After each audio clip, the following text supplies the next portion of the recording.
Reefing fam, what's going on? March here, Fragbox TV. We got in a new shipment of stuff from our friends over at Reef Wholesale here in Toronto. So I just wanted to show you guys what we got and kind of walk through it and give you my thoughts and ideas on why we ordered this stuff in and the purpose behind it, because just about everything we bring in is for a reason. Hold on, let me show them the Bergia nudibranch. Step one, if you're trying to get rid of Aptasia, these little slugs here, that's all they eat. So if you're struggling with Aptasia, try these. They're called nudibranch. How do you say it? Nudibranch. Nudibranch? Oh. I think so. Yeah, that's because you're a J.K. Adams fan. That's how he used to say it. Nudibranch. I say nudibranch. However you say it, they're really good at eating Aptasia, and you should try them. Second thing we just got in is a big batch of these. We call these spiny trochus snails. You actually won't find trochus snails here in our store. Oh, I always forget to say this from the beginning. Store here in Toronto. I think a lot of people don't realize we are actually Canadian. We are, in the lovely cold north. Well, at least right now it's cold because it's January. Outside it's frigid. But these snails right here are my all-around favorite algae eating snails out of all of them. I actually don't even sell trochus anymore. You won't find them on the site and you won't find them in the store. I only carry these ones here because they almost never die. They're so hardy. They flip super easy. Like, we literally just, see that? We just toss them in the way they are. They're all gonna flip.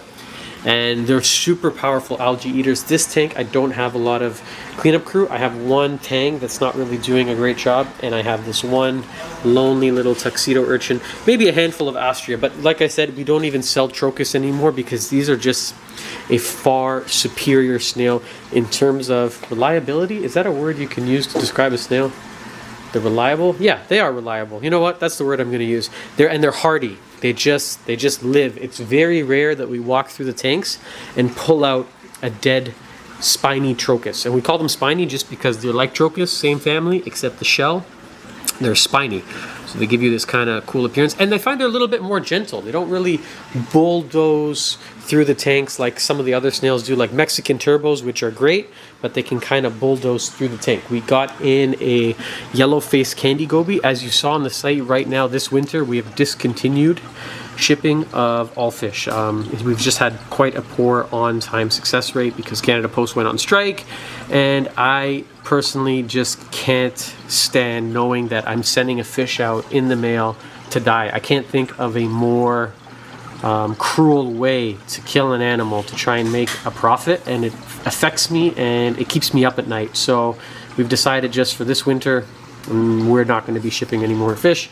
If you're looking for fish, go to your local fish store, support them.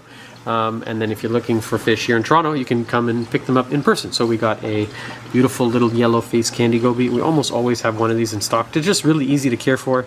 They're colorful. They pair up with pistol shrimps, and they're relatively inexpensive, hardy fish. They give us very little problems. Oh, I got this one here too. This is a lawnmower blenny.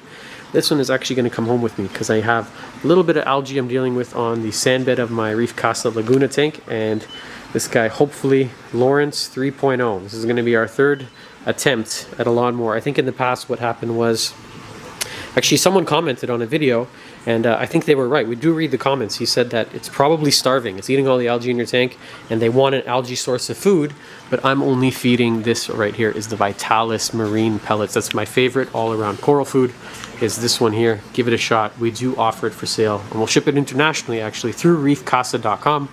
If you want to try some of their foods. I think it's the best. It's the only raw food on the market. It's not baked. It's soft when you open it. It's got a pleasant, fishy sort of seafood kind of smell.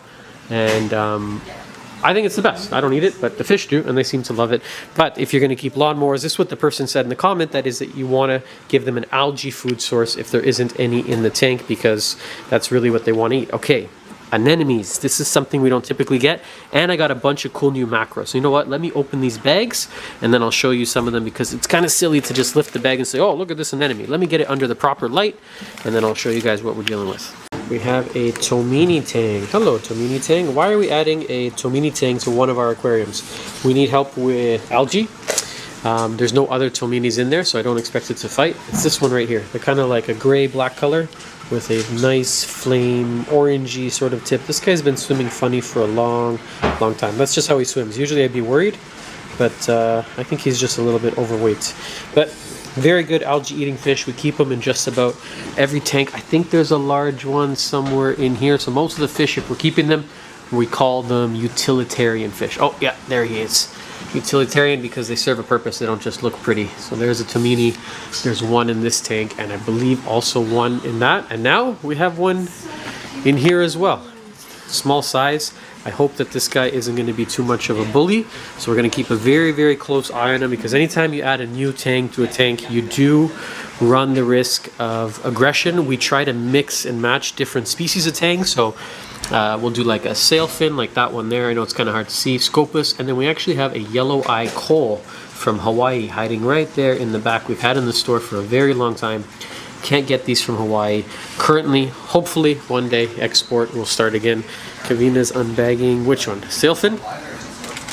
Next one is going to be a little sailfin tank. So they're all on the smaller side, just in case they fight, and it'll be easy for us to rehome them somewhere in the store, or maybe even offer them for sale. Tangs are not typically something we sell here in the shop, just because there's a lot of headaches associated with tangs. Very, very common for ick and other diseases, and it's just really not our specialty. There's so many other shops that you could go to. Oh, there's another tomini, sailfin, yellow. We actually have a little school of them. And then this one, I can't remember the name. If anyone knows, this is my favorite fish right now in the whole shop. If anyone knows what this big blue tang is, he's a really, really powerful algae eater, and also really friendly. He'll come right up to you. You can almost pick him up out of the water. And finally, a Scopus.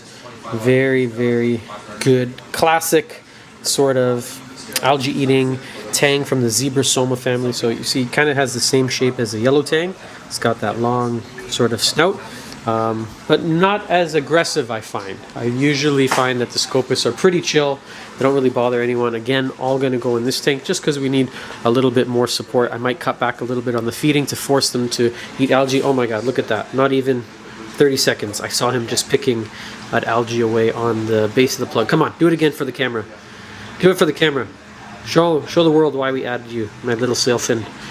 I saw him doing it a second ago. But anyways, hopefully they're not going to fight. Again, very, very close eye we want to keep on them because of that larger tang. He could literally tear these to shreds very quickly if he decides to turn on them. That's a really big tang versus very small tang.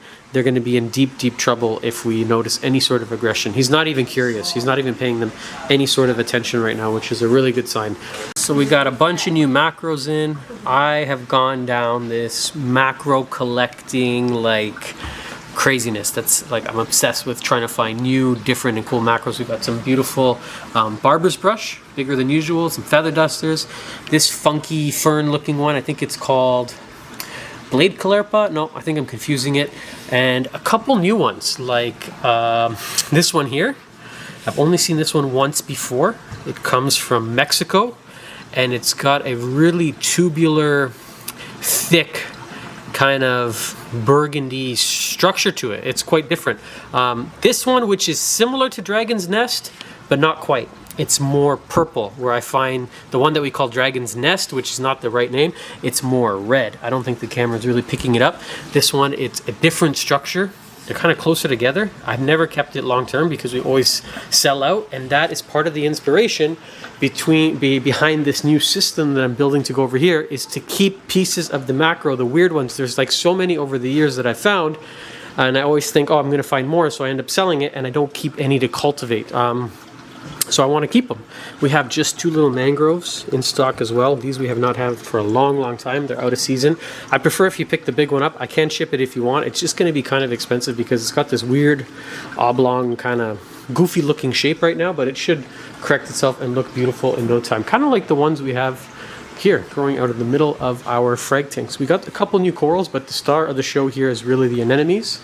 So I like to hand pick the nems when I go to my supplier. I like to go through the tanks and pick out really the nicest ones. So most of the bubble tips you see here in the store are going to be picked by myself. I'm just looking for things that are kind of unusual, different, and not crazy expensive, because anemone prices are just, some of them are really wild. This one's kind of funky. We got like a green bubble tip with orange tips, and then a couple nice, these came out of a tank where he's growing Nexus anemones. He says they are Nexus, but they're not showing the green. This is a green Nexus, but his happened to turn all green. Something new we're trying on Instagram is bidding for corals. So if you see that show up, we're just kind of figuring out the early stages of it. I think it's going to be a reel. You can comment below. It'll be only in Canada, and you just comment and put your bid on the piece. So the one we did the other day started at only $5 for a Lobo, and it's just something we're experimenting with. We have some nice chalice corals here, beautiful puddled out chalice frags. I think these are called the Mummy Eye, and I also have Miami Hurricane. These are pretty funky, some Firewalker Cyphastria, and we just went through fragging a whole load of nice 8 cans. We like to give them a little bit more time to heal. Some of them are looking fantastic already. You couldn't tell that they were cut only yesterday. They're looking really, really good. I think that's about it for updates and stuff that we got. I hope that you guys had fun during this episode. You learned something, you saw something cool. If you have any questions about anything you saw, you can always email us. It's info@fragbox.ca. Why .ca? Because we are in Canada. So for Canadians, we use .ca at the end of our website. And that's it. We'll see you guys back here on the next episode of Fragbox TV. Oh, if anybody wants this tank, look at that. It's almost done. We're getting close to the end. The live rock right now is for sale. It's $8 a pound. Pickup preferred. I don't know how I would. This is one solid, massive piece that I've had in display tanks for the past like 12, 13 years. Every time I set up a tank, I end up using that one as the base. It's such an old, beautiful, natural piece of live rock. So the rock's going to go. Most of the fish we're going to keep. We'll see about that yellow tang. We'll see. We'll see. I don't want to commit anything with the fish yet because I am sort of attached to them. And then eventually, if somebody wants this tank, you want the Fragbox tank, Bulldog not included, unfortunately. The tank is going to go, again, that'll be pickup only. And then the lights, and then everything will come down as we set up our new Reef Casa larger